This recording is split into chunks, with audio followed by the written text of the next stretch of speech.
which is about systems of measurement, laboratory equipment, and reagents. We are going to use a lot of equipment, but now I am going to discuss a basic equipments, reagents that we are using in the labs.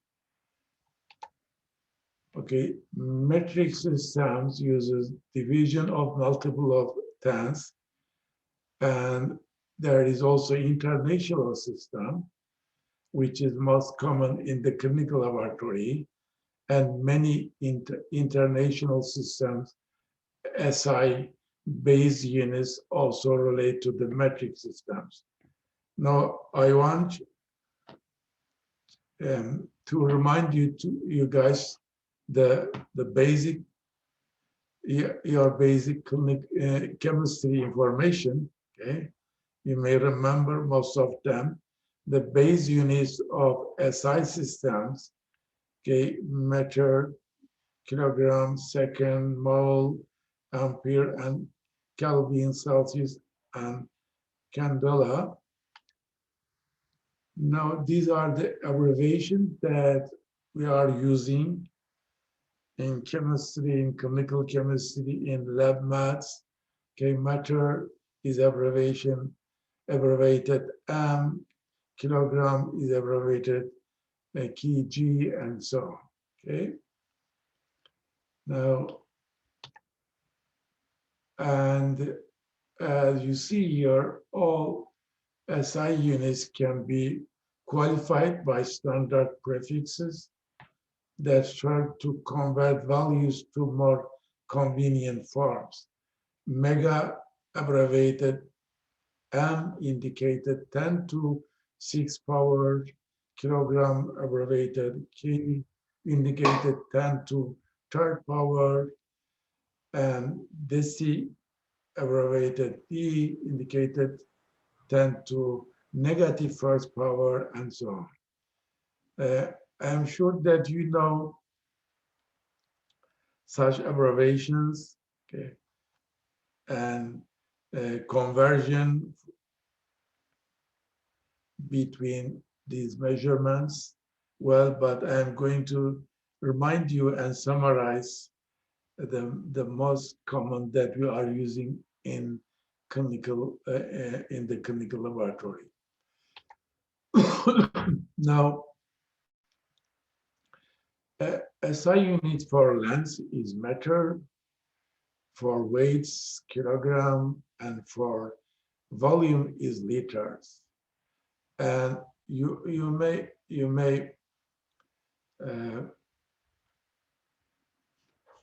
think about it that we are using tiny volumes, tiny weights, and tiny lengths in the clinical laboratory. As you know, 1/10 of the meter is a decimeter, 100 of a meter is centimeter, or the kilogram is divided into thousands called gram. Gram is divided into thousands called milligram, and usually we are working with milligram, microgram, or nanogram levels in the clinical laboratory or in research laboratories. And the liter is divided into thousands called milliliters. Milliliters divided in thousands called microliters and nanoliters. Okay? And as I said, we usually working with a small volumes such as milliliters, microliters, or nanoliters. And therefore, conversion of that may be something sometimes is needed to know and to be comfortable when you converted a milliliters to microliters or nanoliters. Okay, mole is one of the units that we are commonly using in the clinical laboratory, and I am going to discuss about mole in the lab maths in chapter 7, I guess. The gram weight of the solid divided by its gram molecular weights and give us a mole. Okay, if you dissolve, let's say, 12 gram of carbon in 1 liters, this is 1 mole of the solution. And temperature,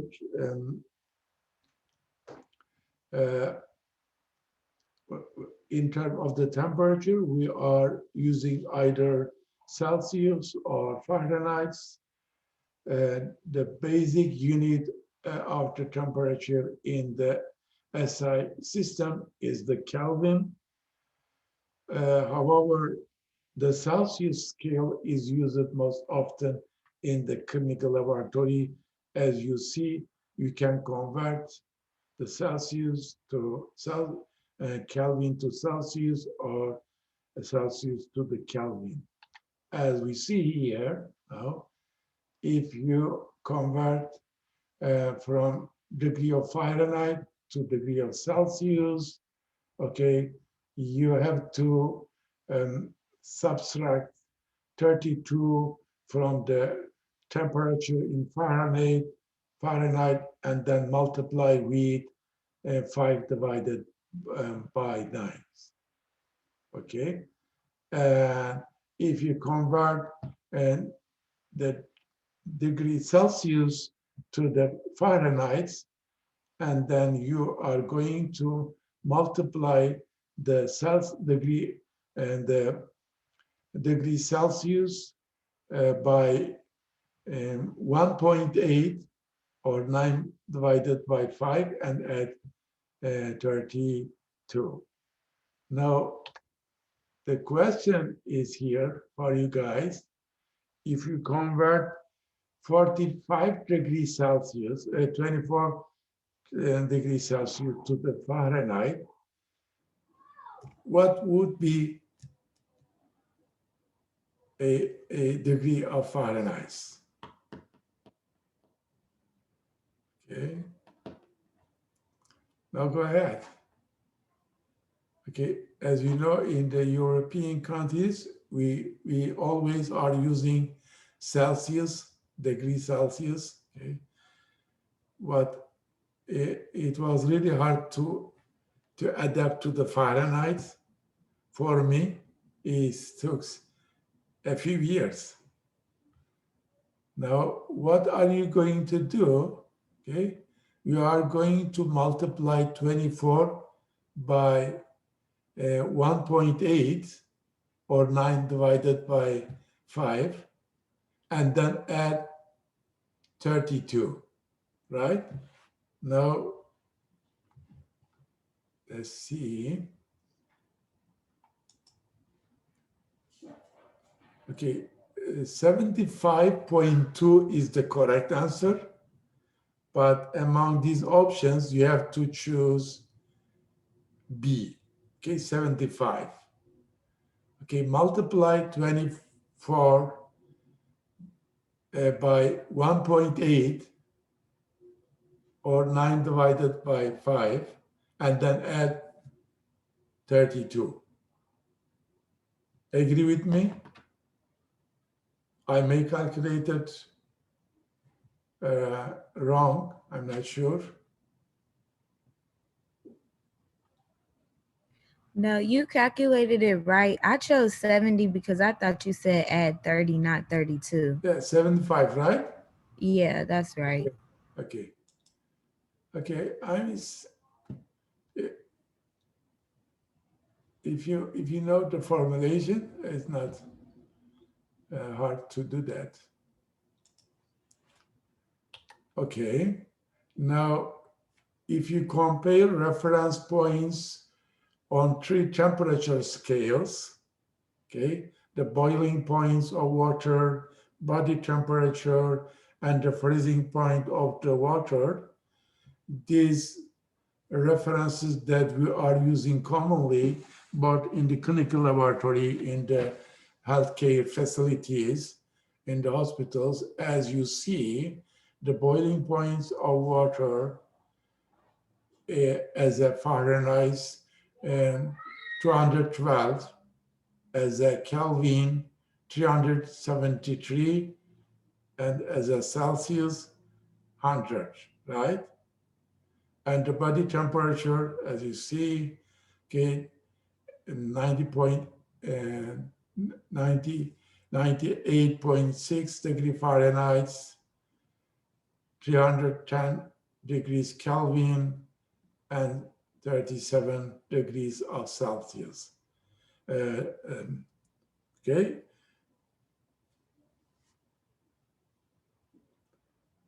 You may work internationally in the features, and this conversion may be useful for you guys. Okay, and you see also here the freezing points of the waters.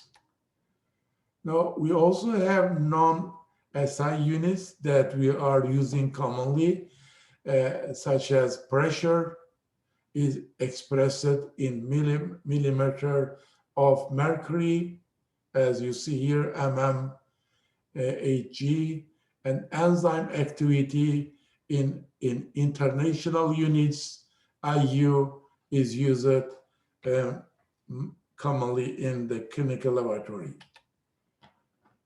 Now, reporting result in SI units is important, okay?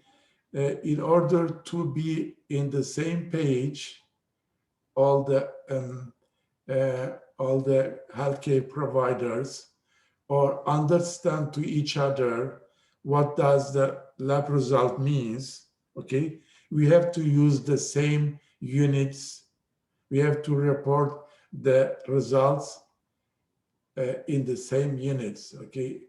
And the units expresses or define and the dimension of the measured substances as a concentration, mass, or volume, and is important part of any laboratory results. Now,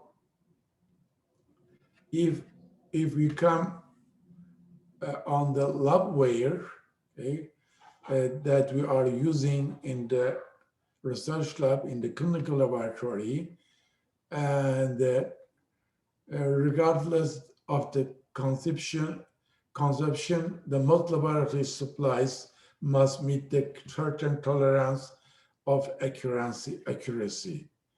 And the most labware can be divided in two main categories. These are containers and receivers and volumetric ware. And as you see, beaker, test tubes, Erlenmeyer reagents are known as containers and receivers, and automatic and manual pipettes, volumetric flasks, and graduated cylinder or burettes, they are known as volumetric wares. Now, plastic wares are less expensive and more durable than glasswares, and preferred for certain analyses in which glass can be damaged by chemicals used in the testings. And plastic wares may be most common labwares that we are using. And there are some disadvantages of plastic wares, that there is some leaching of surface bound constituents into solution, some permeability to the water vapor, or some evaporation through breathing of the plastics, also maybe some absorption of dyes, stain of proteins into the plastic wares. These are the disadvantage of plastic wares, but plastic wares are most common labware that we are using. Now, glassware have a higher chemical stability and clarity than the plastics. Okay, and clinical and research laboratories use glassware for analytical work for a sensitive analytical works. And okay, therefore, the certain type of glass can be attacked by reagents and to such an extent that the determination done in them are not valid. And we need to be careful when we are using a glassware for some certain regions. Okay, these are containers and receivers, okay, beakers, Erlenmeyer, flasks, test tubes, and reagent bottles. And as you see here, the volumetric labware, volumetric flask, graduated cylinder, and volumetric pipettes. Now, volumetric glasswares, okay, as I mentioned before, are okay, rigorous process of a volume calibration ensures the accuracy required for the laboratory determination. Okay, we need to be careful about that and whether they measure, their measurement is accurate or not. And therefore we need to check them before we are using the volumetric glasswares. Okay, now as you see here, the volumetric flask, and these are most common labware, which is graduated measure cylinders. Okay. Now pipettes, okay, maybe the most common labware that we are using. There are volumetric pipettes, graduated pipettes, as you see here, and the serologic pipettes. These are three most common pipettes that we are using. We also, in the clinical laboratory, okay, the first, okay, maybe I may use my laser. Okay, here, okay, this kind of pipettes that we are using mostly in research labs, okay, in citizen labs, but the micro pipettes, specialized pipettes that mostly we are using in the clinical laboratory or in the advanced research laboratories. The micro pipettes, okay, as you see here, there are different kind of micro pipettes, self-healing pipettes, okay? You adjust the pipettes electronically, and then it will take a certain amount of the fluid by itself. And we also have capillary pipettes. Mostly we're using such kind of pipettes in serology labs or in hematology labs. Now, there are a different kind of manual pipettes to contain pipettes, TC pipettes, to deliver pipettes, TD pipettes and blowout pipettes. Now, a pipetting technique using a manual pipettes is really important. The greatest potential hazard is when mount pipetting is done instead of mechanical section.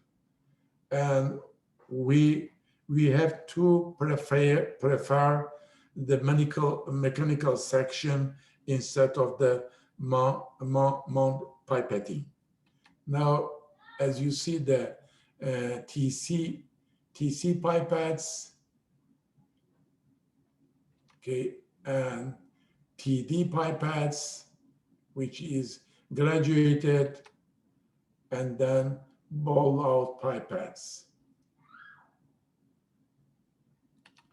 Now, as you see in these diagrams, how we pipetting with a mechanical section, okay? Now you, okay, use a mechanical section, okay, and pipette a volume that you need, and then you wipe off the outside of the pipettes, okay, and then adjust the meniscus by using your finger, okay, and then once you adjust it, then you drain into the receiving vessels. Now I am going to show you, okay, how we adjust the volume that we need, okay? As you see, the meniscus in the pipettes, okay? We have to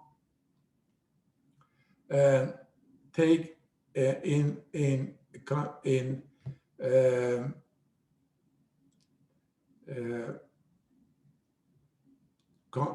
consideration, okay, the bottom of the meniscus.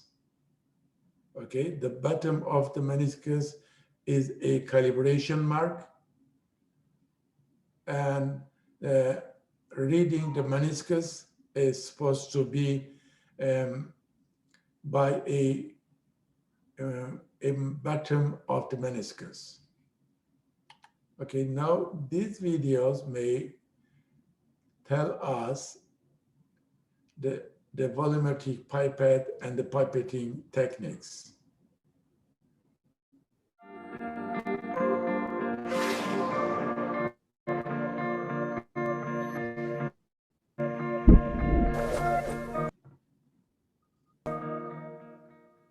Volumetric pipettes are glass or plastic tubes, usually between 1 and 100 milliliters. Used for accurate measurements, volumetric pipettes are calibrated to deliver only one specific volume.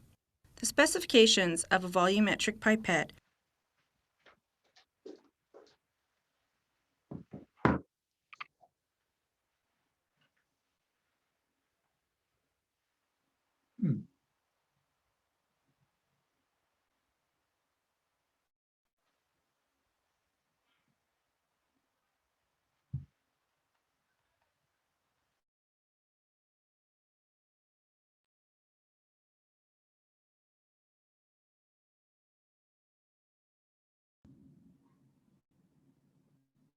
Okay. Now I am going to share them again.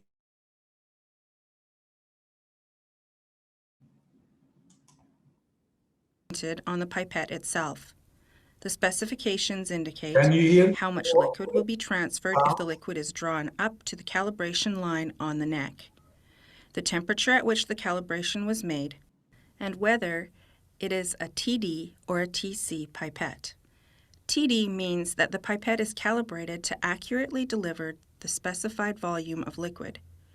TC means that the pipette is calibrated to contain the specified volume of liquid with no remainders. To begin, the pipette should be inspected for cleanliness.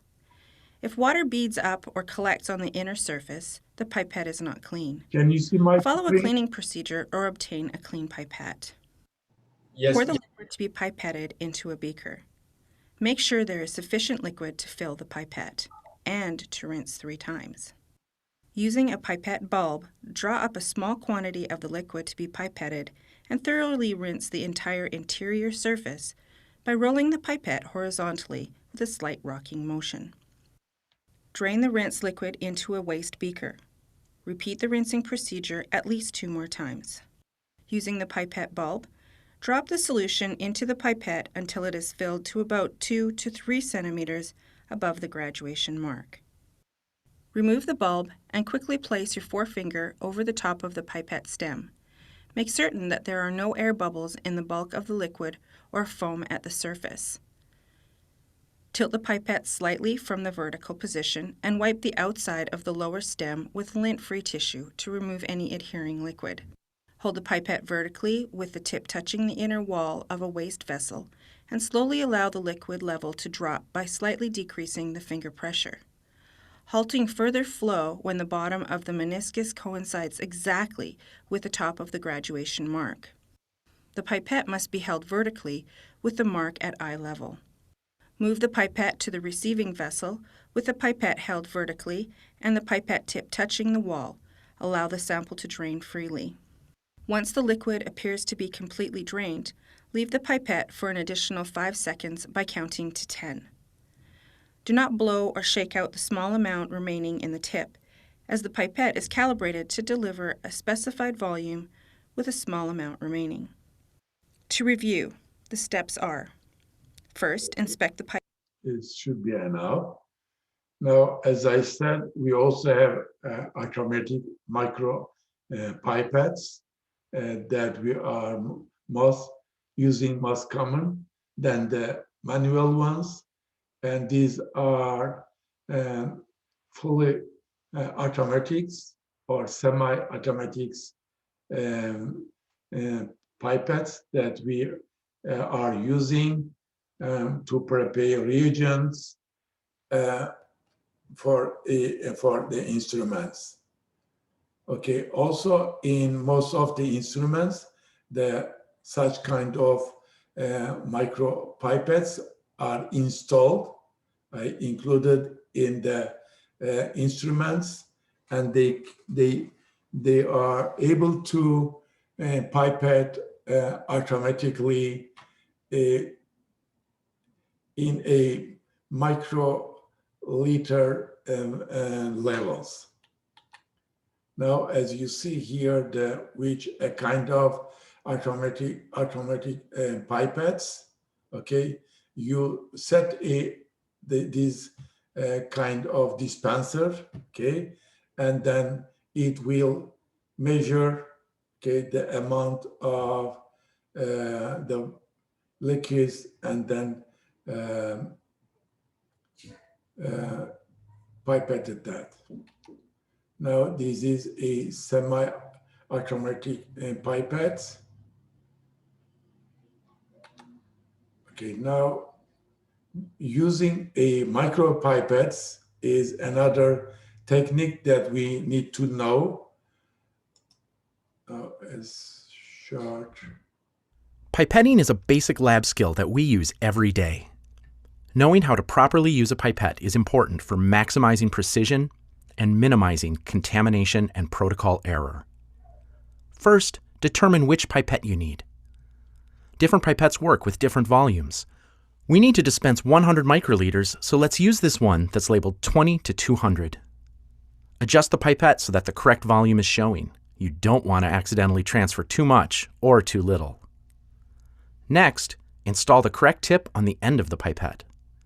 These are usually color-coded, but in case they aren't, just be sure that the tip fits perfectly. Before lowering the pipette tip into the liquid, press down on the plunger on the end of the pipette. Stop when you feel resistance. Lower the pipette tip into your stock container. Try to keep the tip just below the surface of the liquid so that excess liquid doesn't coat the sides of the pipette tip. Raise up on the plunger so that the liquid enters the pipette tip. Make sure the tip never comes above the surface of the liquid, or you'll get bubbles in the tip and dispense an incorrect volume. Now, grab the container you're dispensing into. Hold it at a 45-degree angle and keep the pipette vertical. Dispense the liquid against the side of the container. This time, when you feel the resistance, keep pressing. This will ensure that all the liquid leaves the pipette tip. Try not to cause bubbles while dispensing the liquid. When you have depressed the plunger all the way, raise the tip out of the liquid before releasing the plunger. Inaccurate transfer volumes can be caused by many issues. Leaky or poorly sealed pipette tips are a common factor. Reusing tips is known to reduce accuracy, and failing to dispense against the wall of the container can cause drops to remain stuck to the tip and not be dispensed properly. To test the accuracy of your pipettes and your technique, try dispensing several 100 microliter drops of water onto your scale. Each one should be precisely 100 milligrams. Yeah. Okay. Now, as I said, we have automatic dispensers or swings, and most of them are implemented in the instruments, and they are doing such kind of measurements automatically as a microliter levels. They leave it sometimes, both in the clinical laboratory, in the advanced research laboratory, you have to measure 1 microliter, 2 microliter of the volume. And for that, you need to micropipettes, and they should be calibrated. You have to check whether the accuracy is okay. Now, okay, as you see here, these are automatic dispenser, okay? You are able to dispense into 12 wells at the same times, okay? It makes easier for us to work with, as you see here, 100 wells at the same times. Okay, we also have dilator dispenser, as I showed you before. Okay, and you will be able to adjust different amount of the volumes in a different, as you see here, injection here, and then it will pipette the amount of requested and dilated in a different cap, which is we call dilator dispensers. Okay, now, okay, other issues that we need to know is about the cleaning of laboratory glassware and plastic wares. Only larger piece of the glassware are usually cleaned, and the glassware that is contaminated by patient specimens must be decontaminated before it is washed. And also cleaning of the pipettes. The other issue we need to know, for each of this cleaning procedure, there are a written procedure in the labs. Before you you clean the pipettes or any kind of glassware, you have to read out the procedure that is existing in the lab manuals. Now, the broken or chipped glassware should be shouldn't be used, okay?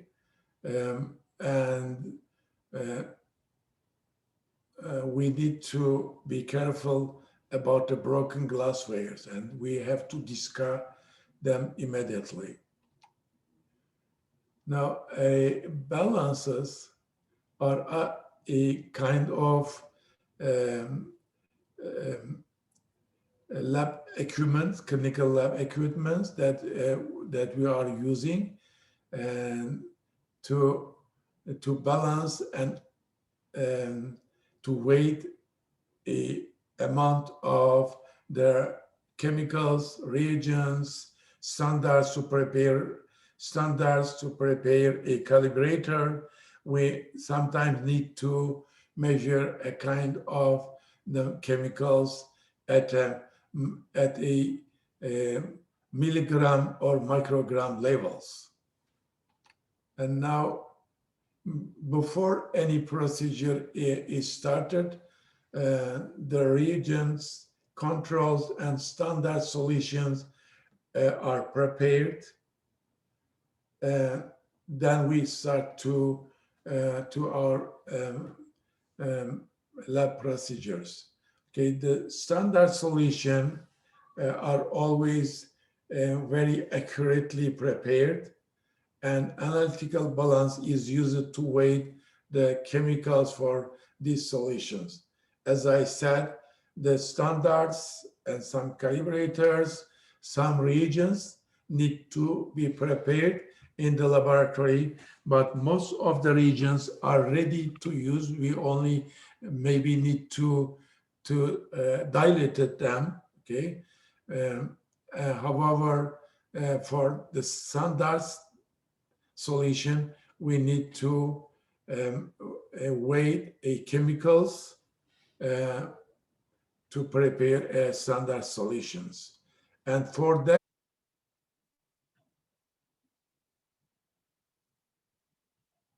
let me know whether you see my screen and hear my sound. We can see and hear you. We Okay. can see your screen and hear you. Okay. Okay, now the general rules about positioning and weighing with a analytical balance. Okay, you have to set up the balance where it will be free from vibration, because vibration is affected your balance, and close the balance case before observing the reading, and never weigh any chemical directly on the pane. You have to use either container or a piece of paper for that, and never place a hot object on the balance pan. Okay, now whenever the shape of the objects to be weighed permits, handle it with a trunks or forceps. That are kind of tools that we are using, and round objects such as waving bottles may be handled with the fingers, but take care to prevent weight changes caused by a moisture from the hand. Okay. On completion of weighing, remove all objects and clean up any chemical spill and on the pan or within the balance area, and close the balance case once you complete the weighing. And weighed materials should be transferred to the labeled container or made into a solution immediately with its dates, with its concentration, and who prepare such solution. Okay. Okay, this is a classical, old-fashioned analytical balance. Okay, nowadays we are using more advanced kind of the balances. Okay, this is about a part of this classical balance. Okay,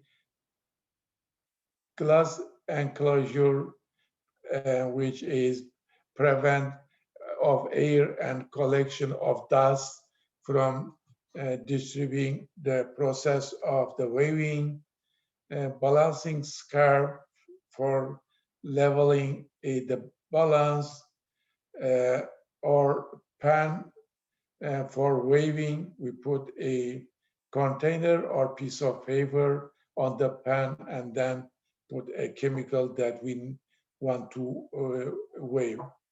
Okay. Reading scale, as you see here, okay, now this is scale of wave. Here, there's reading scale, okay, and as you see here, the arrestment of lever, pan arrest are the part of the analogical wave balance. As I said, this type of balance are old-fashioned balance. Nowadays, we are using most cutting-edge balances. Okay, the other type of the balance we call top-loading balance. It is easier to measure, to weigh, and we usually use such kind of balances for a high amount of the chemicals. Okay, top balances are used when the substance being weighed does not require as much analytical precision. If you have to weigh a high amount of the reagents, then you can use the top loading balance. Now, centrifuges, other equipments in the clinical laboratory that we using always to separate a solid material from the liquids. As you see, after centrifugation, the liquid material, which is on the top of the test tubes, okay, we call supernatants, or liquid part of the test tube. Okay, the other other part of the tubes, which is known precipitate or sediments or pellets, okay, which is precipitated after centrifugation. That might be a blood cells or any kind of chemical in the liquids. Okay, there are different types of the centrifuges, such as stable model centrifuge, Fuller model centrifuge. Both centrifuges may be also refrigerated. They cool the sample. Okay, let them keep them cool. And we also have ultra centrifuges, which speed the materials in a very high degree. We also are using cytocentrifuge and microcentrifuge in the clinical laboratory. Now, the two traditional type of the centrifuge and the mechanism of action for all centrifuges divided into traditional type, and these are using in the clinical laboratory. The first one is a conventional horizontal heat centrifuge, as we see here.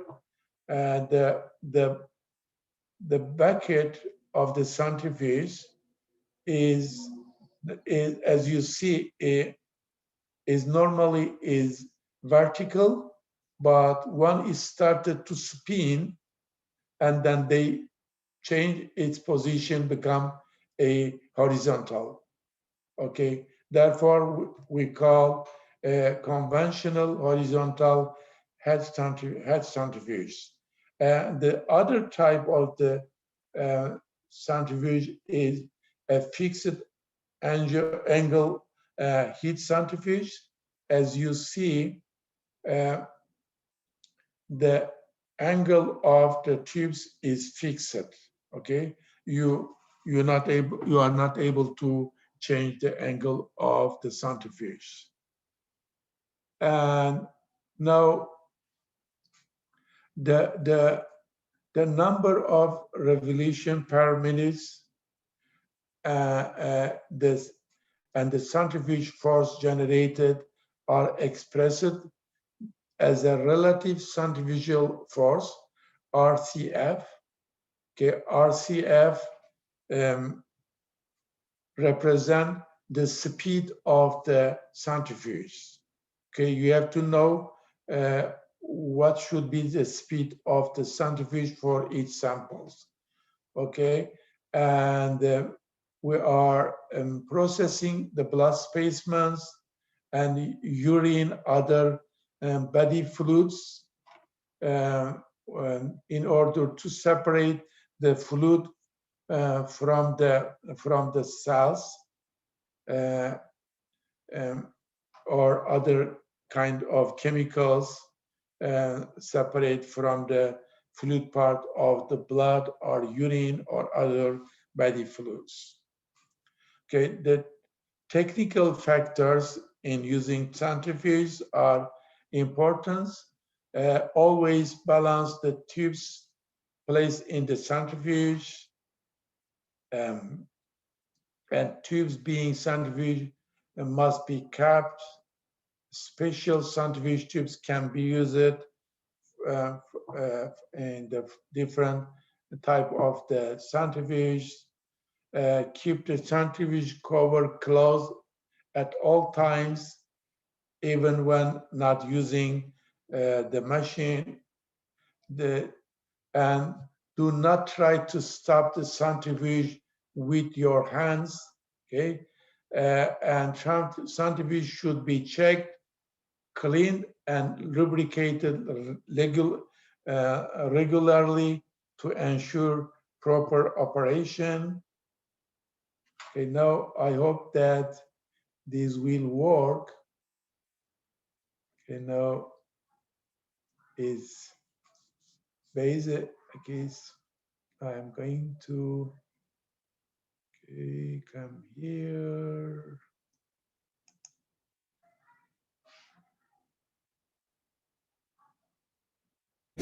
When doing serological testing in virology, it's necessary to separate the plasma or serum from the cells so that we can actually perform the tests on the plasma and the serum level. To do this, we have to use a centrifuge.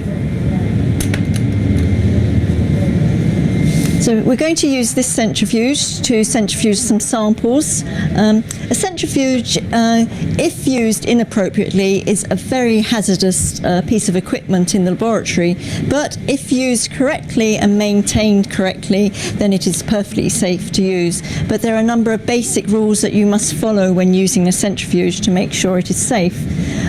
Firstly, you must check that the rotor's on securely, that all the buckets are in place. Also check the cleanliness of the bucket, and there must be a service record and make sure that it's being serviced regularly and all parts are checked. When centrifuging samples, you have to balance the buckets opposite each other, and there are two ways you can do this. You can weigh your bucket on the scales, or you can balance samples equal volume. Here I've got only two samples, I'm going to stick them into the buckets here, placing them in the center. I'm then going to slip the buckets into the centrifuge. Screw the lids. The buckets have lids. This is to contain any aerosols during centrifugation.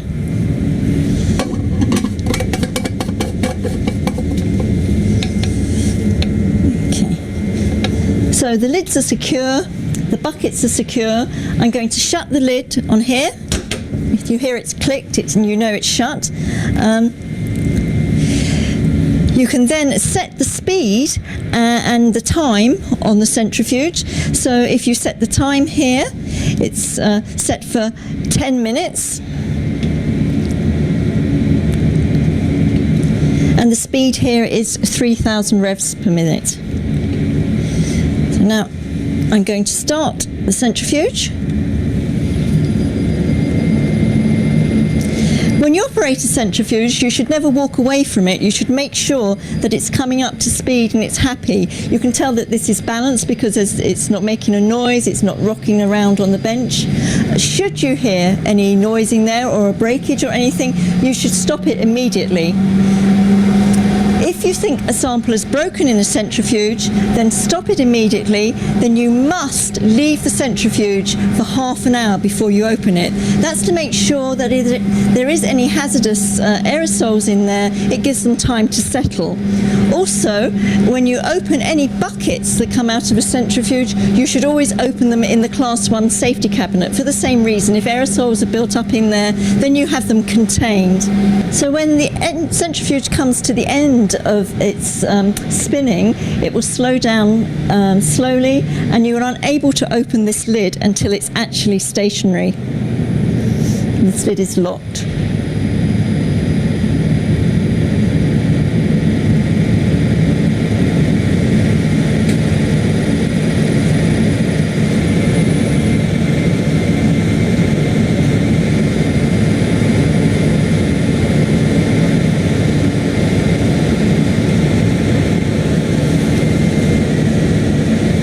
Will light up when I can open it. It should be now. And click and it's opened.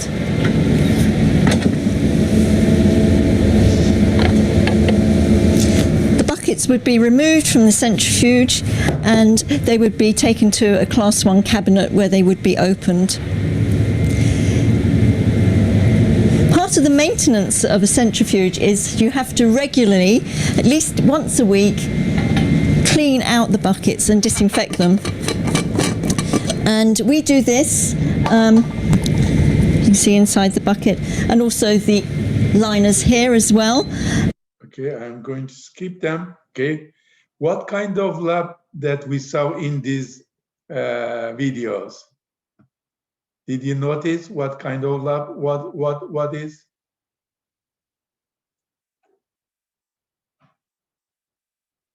Was that a clinical? This was, yeah, but this was a virology labs.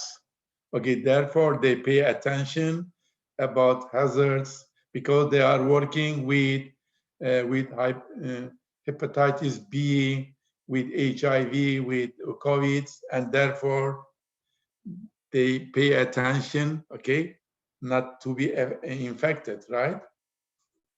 And but it shows us how we should use centrifuge, how we maintain the cleanliness and use them in a properly.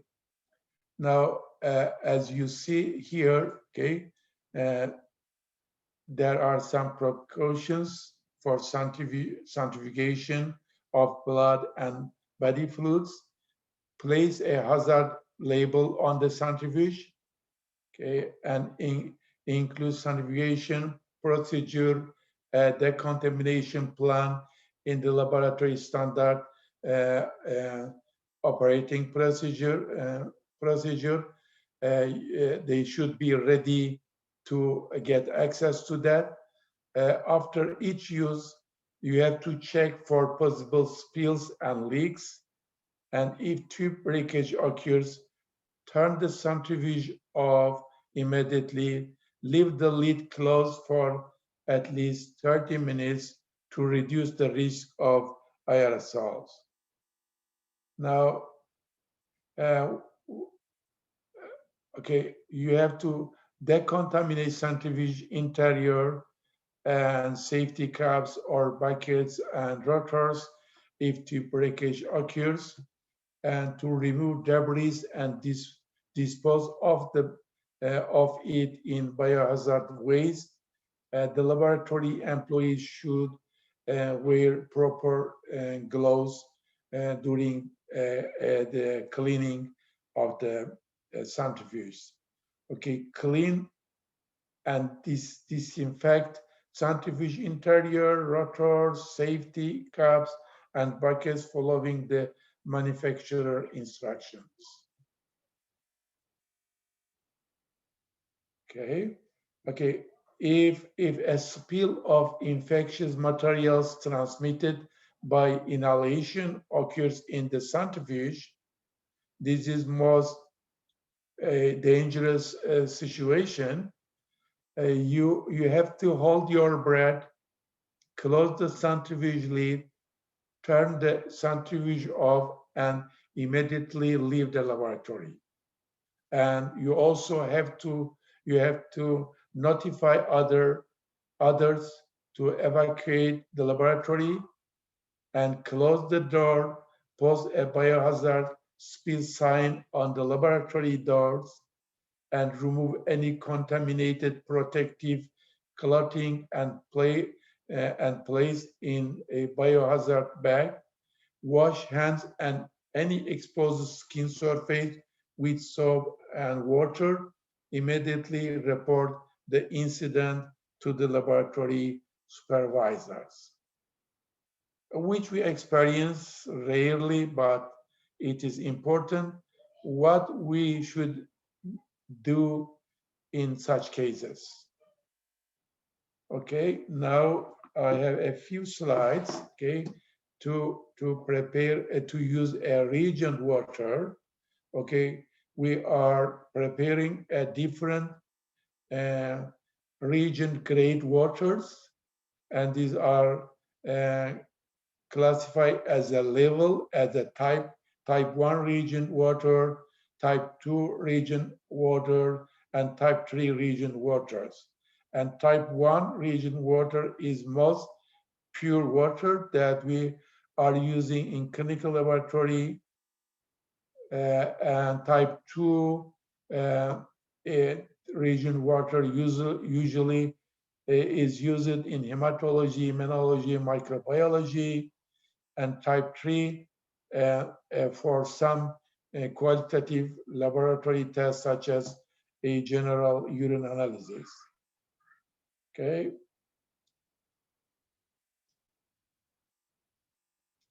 type 3 waters can be used for washing and rinsing laboratory equipments.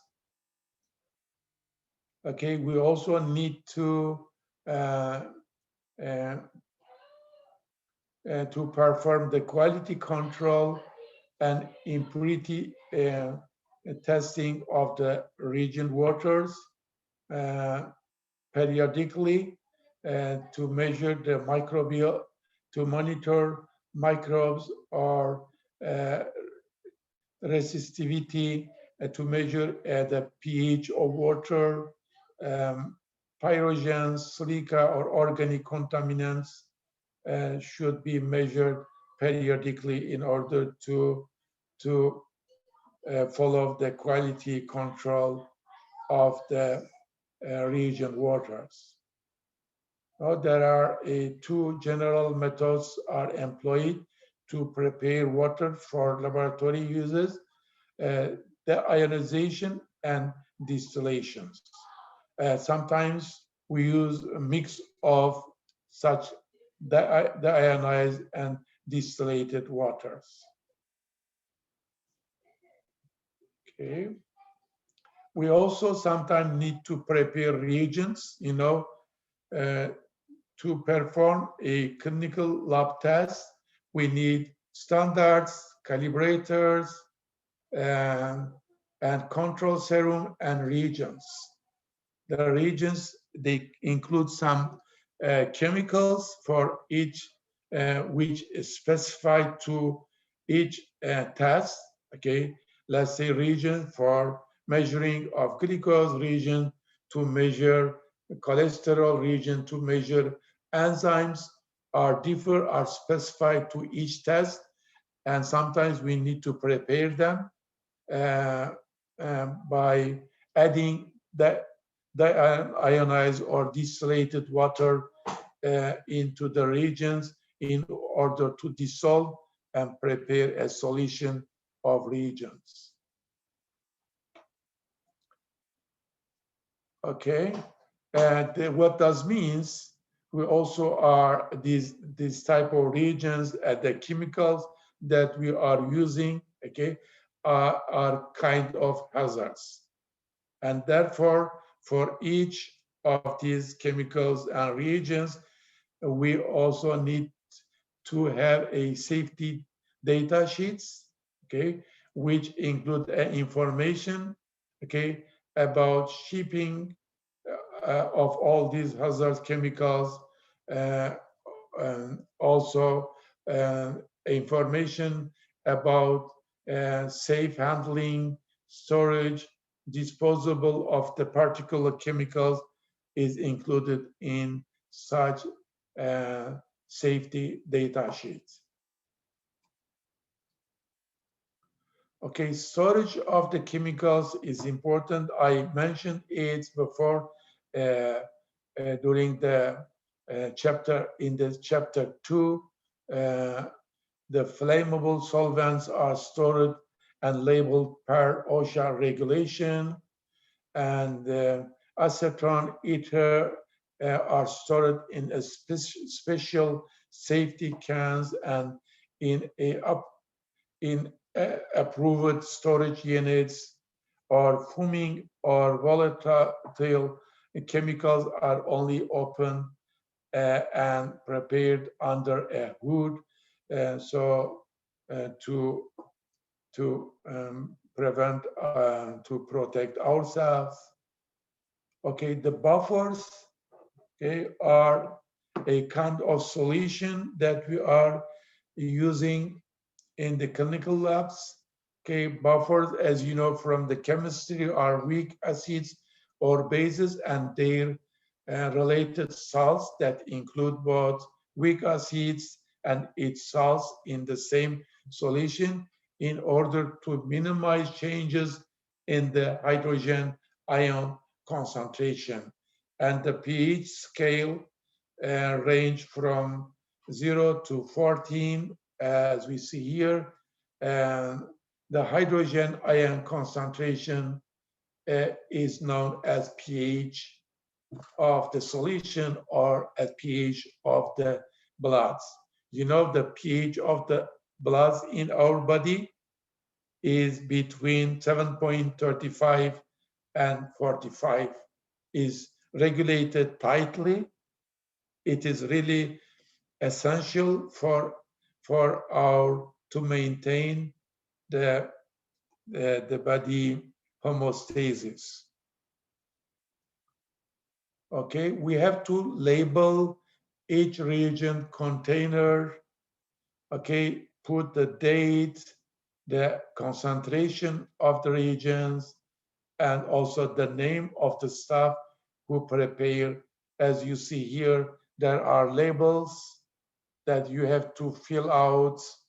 Okay, the date, the concentration, the volume of its, okay, and any unlabeled container should be discarded. Okay, we also need to check a reagent before we using. Okay, there are label on each reagents. You have to check whether is whether the date is expired or not. Okay, you have to be careful when you are using any reagent from the stock labs.